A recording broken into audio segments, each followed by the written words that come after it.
Assalamualaikum warahmatullahi wabarakatuh.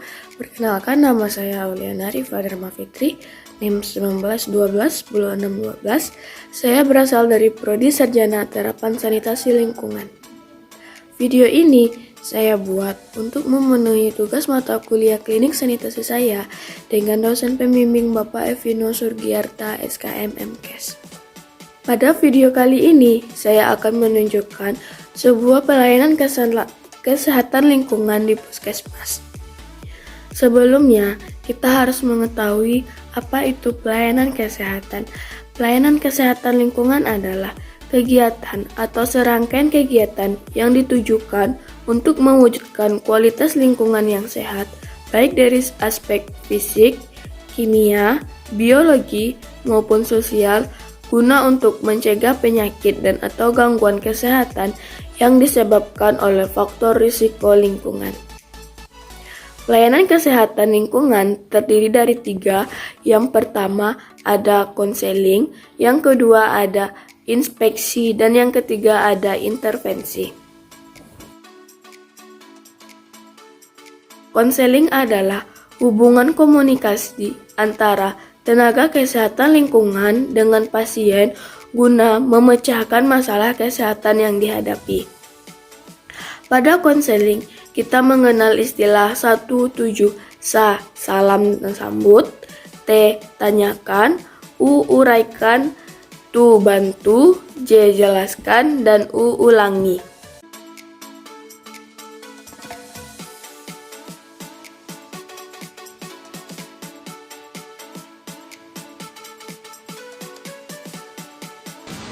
Permisi, Assalamualaikum. Ya Bu, selamat masuk kelas Bu. Ya Bu, terima kasih Bu. Selamat datang di pelayanan kesehatan klinik sanitasi di puskesmas kami Bu. Ya Bu. Baiklah, setelah saya lihat, Ibu didiagnosa menderita penyakit malaria. Sebelumnya, apakah Ibu sudah tahu malaria itu apa? Belum Bu. Jadi, malaria itu adalah penyakit yang terinfeksi oleh parasit Plasmodium yang ditularkan oleh nyamuk Anopheles atau lebih sering disebut dengan nyamuk Anopheles betina. Sebelumnya, gejala malaria itu seperti menggigil, kemudian demam dengan suhu 37,5 hingga 40 derajat Celcius. Lalu penderita mengalami berkeringat selama 2-4 jam yang diikuti dengan rasa sakit kepala, mual dan muntah. Kemudian disertai dengan gejala seperti diare pada balita, nyeri otot, pucat dan pegal-pegal. Sebelumnya saya ingin menanyakan biodata ibu dulu. Betul nama Ibu Ibu Suci? Ya Bu. Kalau boleh tahu umur Ibu berapa Bu? 35 tahun Bu. Untuk saat ini pekerjaan Ibu, Ibu rumah tangga Bu. alamat rumah Ibu? Di Jalan Jati, Kampung Pinang Bu. Untuk jenis rumah Ibu atau tipe rumah Ibu, tipenya tipe tembok, bambu, kayu, ataupun campuran ya Bu? Campuran Bu. Campuran Bu. Baiklah, saya akan mewawancarai Ibu tentang identifikasi masalah terkait dengan penyakit kesehatan lingkungan, terutama pada malaria yang Ibu derita. Ibu, pernahkah Ibu menderita penyakit malaria sebelumnya? Belum Bu. Sebelum sakit, 2 minggu yang lalu, apakah Ibu pernah berkunjung ke tempat atau kota yang lain? Tidak Bu. Di dekat tempat rumah Ibu, apakah Ibu menjumpai orang sakit dengan gejala yang sama? Tidak Bu. Adakah anggota keluarga Ibu atau tetangga Ibu yang menderita penyakit malaria? Belum Bu. Di sekitar rumah Ibu, bagaimana keadaan selokannya Bu? Apakah aliran airnya lancar? Tidak Bu. Banyak sampah itu menumpuk di selokannya Bu. Oh, banyak sampah ya Bu. Kemudian dengan pepohonan atau semak-semak yang rimbun di sekitar rumah Ibu, bagaimana keadaannya, Bu? Rimbun, Bu. Apakah di rumah Ibu ventilasinya dipasangi kawat kasa, Bu? Tidak, Bu. Apakah di rumah Ibu terdapat lubang yang memungkinkan sehingga nyamuk itu bisa masuk ke dalam rumah Ibu? Ada, Bu.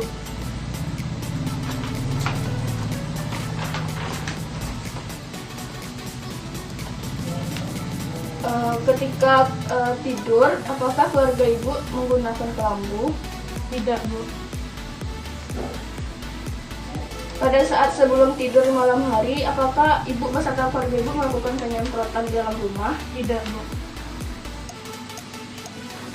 Apakah Ibu juga menggunakan repelen, Bu, di dalam rumah sebelum tidur? Ada, Bu. Apakah juga menggunakan obat nyamuk bakar di dalam rumah sebelum tidur, Bu? Ada, Bu. Untuk genangan air limbah atau comberan Ibu di dekat rumah Ibu, apakah jaraknya kurang dari 2 km, Bu? Iya, Bu. Di tempat tersebut ditemukannya apa tidak jentik nyamuk, Bu? Ada, Bu. Apakah di lingkungan rumah Ibu dilakukan pengaliran atau penimbunan genangan air, Bu? Tidak, Bu. Untuk keadaan kubangan air atau lagun di sekitar rumah Ibu, apakah jaraknya kurang dari 2 km, Bu? Iya, Bu. Di sana juga terdapat jentik, Bu. Ada mungkin, Bu. Soalnya terbuka tempatnya gitu. Untuk rumah Ibu sendiri, apakah di rumah Ibu memiliki kandang ternak? Iya, Bu. Kalau boleh tahu, lokasinya itu terpisah dari rumah Ibu atau tidak terpisah, Bu? Terpisah, Bu. Apakah Ibu beserta keluarga Ibu mempunyai aktivitas begadang di luar rumah? Tidak, Bu. Ibu, faktor penyebab terjadinya malaria yang menginfeksi pada Ibu itu karena kondisi rumah Ibu pada ventilasinya tidak dipasangi kawat kasa, kemudian aliran air pada selokannya tidak lancar, kemudian terdapatnya jentik pada genangan air, kemudian aktivitas atau kebiasaan Ibu keluar malam, lalu Ibu tidur tidak menggunakan kelambu. Saran dari saya, sebaiknya di rumah Ibu memasang kawat kasa pada ventilasi, kemudian kandang ternak sebaiknya berjarak lebih kurang 1 meter dari rumah. Lalu Ibu membersihkan semak-semak di sekitar rumah Ibu, lalu mengalirkan genangan air yang tergenang. Kemudian Ibu hendaknya tidur menggunakan kelambu pada malam hari dan mengurangi kebiasaan keluar rumah atau begadang pada malam hari. Baik, Bu. Baiklah, Bu. Saya akan melakukan rencana tindak lanjut untuk melakukan kunjungan ke rumah Ibu. Apakah Ibu bersedia saya mengunjungi rumah Ibu? Bisa, Bu. Kalau boleh saya tahu kapan ya, Bu, hari saya bisa untuk mengunjungi rumah Ibu? Mungkin besok bisa, Bu. Besok ya, Bu. Kira-kira jam berapa ya, Bu? Sekitar jam 11 pagi, Bu. Baiklah, Bu.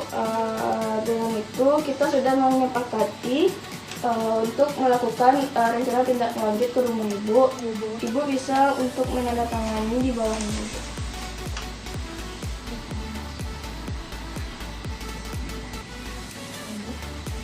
Baiknya, Bu, terima kasih ya, Bu, atas kunjungannya. Besok kami akan melakukan kunjungan ke rumah Ibu. Iya, Bu. Terima kasih ya, Bu. Terima kasih, Bu. Dari kegiatan konseling yang sudah kita lakukan dapat disimpulkan bahwa yang pertama, kondisi ventilasi pasien tidak menggunakan kawat kasa. Seharusnya ventilasinya menggunakan kawat kasa agar nyamuk tidak masuk ke dalam rumah. Yang kedua, adanya genangan air limbah pada selokan. Kemudian yang ketiga, terdapatnya kandang ternak di sekitar rumah. Sebelum kita masuk ke video inspeksi kesehatan lingkungan, kita harus mengetahui apa itu inspeksi. Inspeksi adalah kegiatan pemeriksaan dan pengamatan secara langsung media lingkungan dalam rangka pengawasan berdasarkan standar, norma, baku mutu yang berlaku untuk meningkatkan kualitas lingkungan yang sehat. Inspeksi dilakukan dengan 4 cara. Yang pertama, pengamatan media lingkungan secara fisik. Yang kedua, pengukuran media lingkungan di tempat. Yang ketiga, uji laboratorium. Yang keempat, analisis risiko kesehatan lingkungan.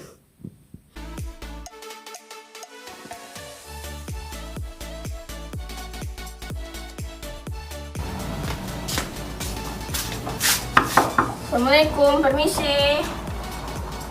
Waalaikumsalam.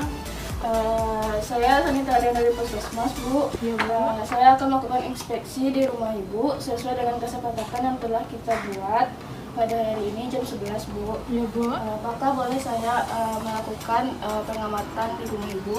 Boleh, Bu, silakan masuk, Bu. Baik, Bu. Terima kasih, Bu.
Baik, Bu, dari hasil observasi yang sudah saya lakukan, dapat disimpulkan bahwa faktor risiko terjadinya malaria pada Ibu karena ventilasi rumah Ibu tidak menggunakan kawat kasa, kemudian adanya pakaian yang bergelantung di balik pintu, kemudian terdapatnya kandang ternak di sekitar rumah Ibu, lalu adanya genangan air limbah yang tidak lancar di sekitar rumah Ibu. Kemudian adanya pepohonan yang dapat memungkinkan terjadinya perkembangbiakan nyamuk. Saran dari saya, sebaiknya ventilasi rumah Ibu dipasangi kawat kasa, kemudian aliran air limbah diperlancar, kemudian jarak kandang dengan rumah lebih kurang 5 meter, kemudian mengurangi tempat-tempat yang terjadinya perkembangbiakan nyamuk agar tidak terjadi kasus malaria lagi, Bu. Baik, Bu. Dari saran yang sudah saya berikan tadi, Bu, semoga Ibu bisa menerapkannya di kehidupan Ibu sehari-hari. Kemudian untuk tindak lanjutnya seperti menerapkan 3M+ dan melakukan pemeriksaan laboratorium, Bu. Baik, Bu. Terima kasih atas saran yang Ibu berikan. Baik, Bu. Yang kedua, ada pengukuran media lingkungan di tempat. Pengukuran media lingkungan di tempat dilakukan dengan alat in situ guna untuk mengetahui langsung hasil pengukurannya. Pada penyakit malaria, pengukuran media lingkungan di tempat seperti melakukan pengukuran ventilasi dengan menggunakan alat meteran. Kemudian, kita juga memerlukan sampel guna untuk melakukan uji laboratorium.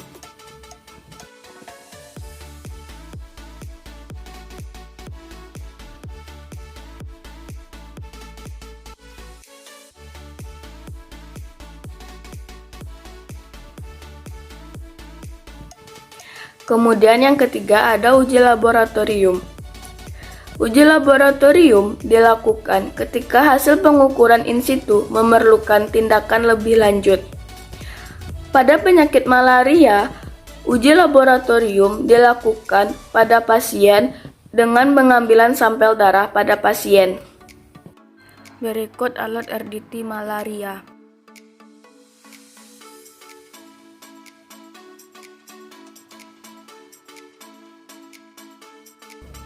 Yang keempat, ada analisis risiko kesehatan lingkungan. Analisis risiko kesehatan lingkungan dilakukan untuk mencermati besarnya risiko yang dimulai dengan mendeskripsikan masalah kesehatan yang telah dikenal dan melibatkan penetapan risiko pada kesehatan manusia yang berkaitan dengan masalah kesehatan lingkungan yang bersangkutan. Analisis risiko kesehatan lingkungan dilakukan melalui yang pertama, identifikasi bahaya. Pada identifikasi bahaya, kita harus mengenal dampak buruk kesehatan yang disebabkan oleh pemajanan suatu bahan dan memastikan mutu serta kekuatan bukti yang mendukungnya. Yang kedua, ada evaluasi dosis respon. Evaluasi dosis respon di mana kita melihat daya racun yang terkandung dalam suatu bahan untuk menjelaskan bagaimana suatu kondisi pemajanan oleh suatu bahan yang terdampak terhadap kesehatan.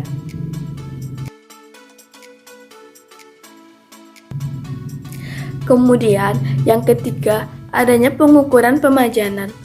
Pada pengukuran pemajanan, kita melakukan perkiraan besaran, frekuensi, dan lamanya pajanan pada manusia oleh suatu bahan melalui semua jalur dan menghasilkan perkiraan pemajanan. Yang keempat, ada penetapan risiko. Penetapan risiko, kita harus mengintegrasikan daya racun dan pemajanan ke dalam perkiraan batas atas risiko kesehatan yang terkandung dalam suatu bahan. Kemudian, hasil dari analisis risiko kesehatan lingkungan ditindaklanjuti dengan komunikasi risiko dan pengelolaan risiko dalam rencana tindak lanjut yang berupa intervensi kesehatan lingkungan. Kegiatan selanjutnya adalah intervensi kesehatan lingkungan. Intervensi kesehatan lingkungan adalah tindakan penyehatan, pengamanan, dan pengendalian untuk mewujudkan kualitas lingkungan yang sehat, baik dari aspek fisik, kimia, biologi, maupun sosial. Kegiatan intervensi kesehatan lingkungan terbagi 4. Yang pertama, ada komunikasi, informasi, dan edukasi, serta penggerakan atau pemberdayaan masyarakat. Yang kedua, ada perbaikan dan pembangunan sarana. Yang ketiga, ada pengembangan teknologi tepat guna. Dan yang keempat, ada rekayasa lingkungan. Assalamualaikum warahmatullahi wabarakatuh. Perkenalkan, nama saya Auliana Rifah Dharma Fitri dari Poltekkes Kemenkes RI Tanah. Di sini saya akan melakukan kegiatan informasi dan atau penyuluhan kepada masyarakat setempat tentang malaria dan pemberantasan malaria. Sebelumnya, kita harus mengetahui apa itu malaria. Malaria yaitu penyakit menular yang disebabkan oleh parasit Plasmodium yang ditularkan oleh nyamuk malaria betina atau Anopheles sp. Penyakit malaria dapat menyerang semua orang, baik laki-laki maupun perempuan, pada semua golongan umur dari bayi sampai orang dewasa. Kemudian, bagaimana gejala malaria? Gejalanya, yang pertama, terjadinya demam menggigil secara berkala dan biasanya disertai sakit kepala. Kemudian, ucap karena kekurangan darah atau anemia. Lalu, disertai dengan badan yang lemah, mual atau muntah, dan tidak nafsu makan. Kemudian, pencegahannya, yang pertama, kita dapat melakukan tidak melakukan kegiatan di luar rumah pada malam hari. Kemudian, tidur menggunakan kelambu, lalu memakai insektisida rumah tangga. Kemudian, pasang kawat kasa pada ventilasi. Demikian informasi ataupun penyuluhan dari saya. Assalamualaikum warahmatullahi wabarakatuh. Kemudian yang kedua, ada perbaikan dan pembangunan sarana.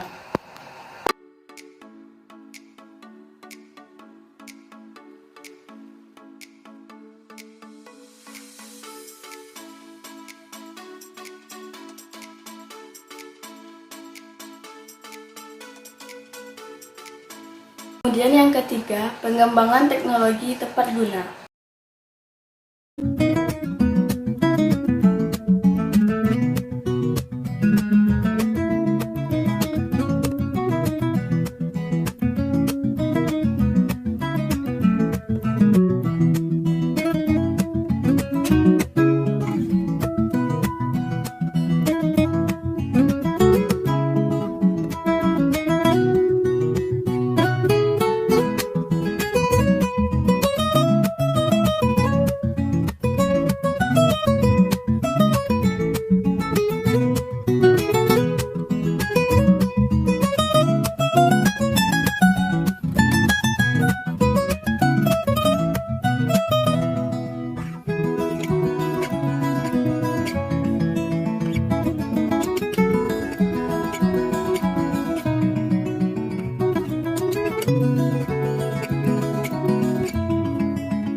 Keempat, rekayasa lingkungan.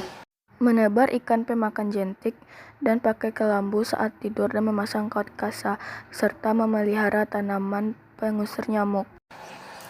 Kesimpulan intervensi yang pertama, melakukan penyuluhan kepada masyarakat agar masyarakat bisa mengetahui lebih dalam mengenai penyakit malaria dan bisa melakukan pencegahan penularan malaria.